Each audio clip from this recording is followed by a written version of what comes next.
Attempt number three. Attempt number three. Am I going to be in focus? It looks like my beard is. Okay. Good. Thank you, co-work plan. Today's date is February the 27th. It is now 11:42. Let me get right here. There we go.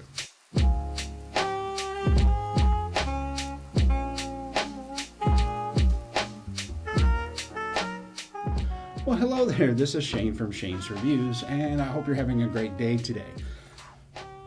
I've recorded this video before, actually this week, but it was a time crunch thing, so I did it in the vehicle, and there was a couple of things I didn't much care for about that video. It's one, it had a whole lot of sun, and two, because it had a whole lot of sun, and I was in a time crunch, and I did it in the afternoon, what I didn't realize was there might have been something in my mustache and beard that normally wouldn't be there.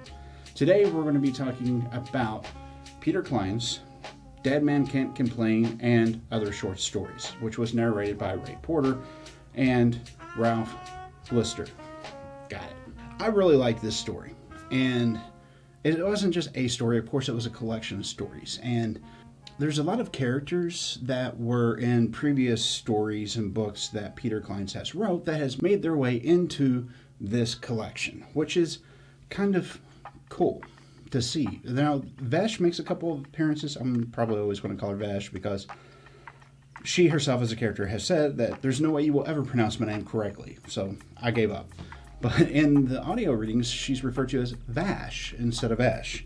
And for me, Vash is a particular character from way back in the day in anime. So, yeah. Anyway, what to expect?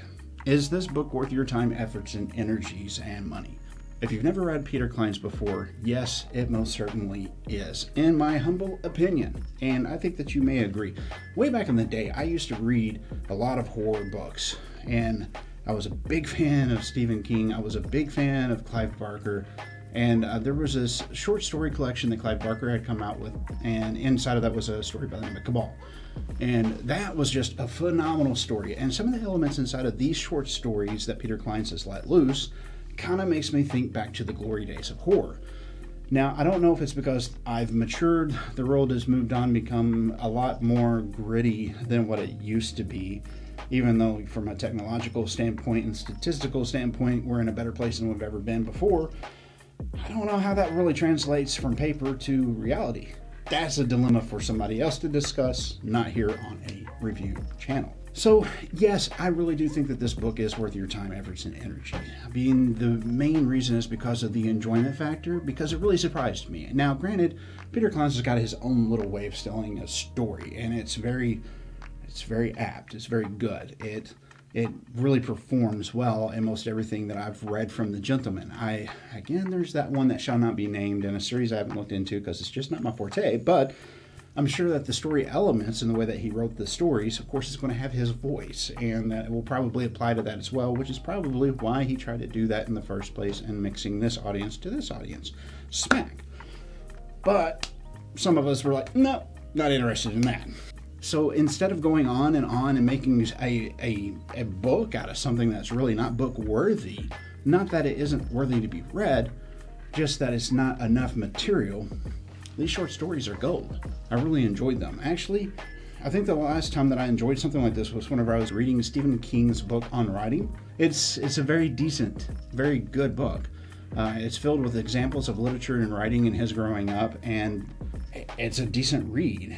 If even you're not interested on the subject of writing. So, yeah, we'll just move on. Quick word about the narrations in this and the production. The narrations, of course, was from Ray Porter and from Ralph Lister. Now, there are two different types of narrators. One has got a very strong voice, is not afraid to do a female version of characters, etc., and he does it in a way of which is respectful, I feel. Others may not, but I feel it's respectful to the characters that he is portraying. And he usually does a really good job of getting the emotion and everything just on point and there. Ray Lister, on the other hand, well, I'm not going to say he's a bad narrator, because he's not. I'm not saying that. Not a compliment sandwich. Not going to insult, compliment, insult. Not doing that. But it's like a genre difference, right? So let's say that you're at a friend's party and you're imbuing yourself with the atmosphere that is around you. You have got all this music, because it's COVID. You have to be 16 or 6 feet apart, and we'll use our imaginations to say that we're in a warehouse and everybody's 30 feet apart, so everybody can be happy in the scenario with really loud speakers, and everybody has their own food and their own bar situation around them as well. But you got to serve yourself. COVID. Sorry. I'm not going to put my servers that are imaginary into danger in this scenario. Not doing it today. But let's say that you're there and you're listening to a new album from a new band that is kind of like a mixture of Iron Maiden, Metallica. Let's put a little bit of Joe Satriani in there and just kind of mix it up. And you get this really powerful driving sound that's coming from this new imaginary band, right? Now, you're enjoying this. It's a good thing. The song ends, and then the next thing that you hear is Daft Punk. Granted, there's some similarities. There's instruments. There's a little bit of electronic processing. It's got a beginning, middle, end. But the genres are so very different that, and we'll go as far as to say that our imaginary band that is the mixture of all these previous elements, their name is Woodshack. I don't know why I picked Woodshack, but there it is. The band, Woodshack. They've got a sound that makes you think of the saddest individuals in the world. Very thought-provoking, much like a book from Henry Rollins, and you expect it to be this raw, gritty, but instead it's actually a book of poetry based upon his feelings and life experience. But it's sad.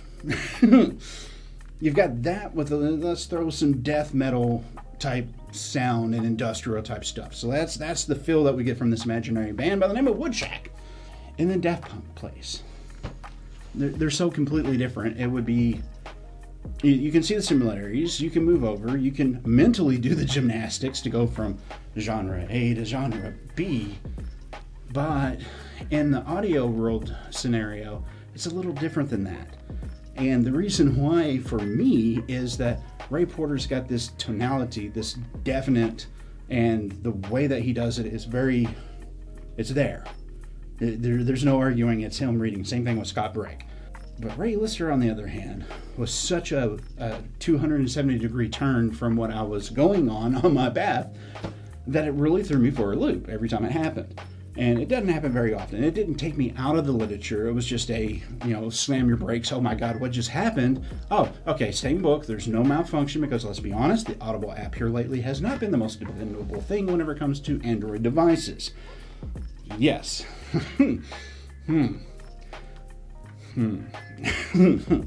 But I think that these short stories you will enjoy. One of them, or actually there's a couple of them that fall into the horror genre very, very well. There's a couple of them that add some more mystique and intrigue to the whole 14 and Fold universe. And there's some other ones that are in there too that are kind of related but not really, but would fit into either or really well. And it was nice. It was a good little nugget. This is certainly not your Sunday afternoon, nothing else to do type of a read, because once I started it, I really didn't want to stop, which that's not really a thing that I do very often, maybe 3 times a year, if that. These are the most interesting comments that we found this week. To the new subscribers, thank you for subscribing. It's very much appreciated. And if you've made it this far, you might as well just go ahead and down here-ish, I think, here, tap on that little like button or tap on the dislike button. Either one works for us. We're not greedy. Like or dislike, they both kind of do the same thing for us. And, of course, hit that subscribe button. Kind of like I did one of the Christmas elves whenever I was acting like I was Santa Claus with a gnome. Just smash it. And then, of course, if there's anything in here that you think somebody would enjoy making fun of me over, feel free to share that to them, because I could use a good giggle anyhow. Yeah. Something's coming. I can't wait to do this one. But anyway, I digress. I thank you so much for watching. If you've made it this far and you made it to the end of the video, you are a hero of mine. Notice I didn't tell you anything about these stories. It's because I want you to experience them for yourselves and then let me know in the comment section of any video what you thought of them, because we will see it. Now, I don't know which one of the two videos you will pick from over there, but if you pick one of those two, I will see you in the next video.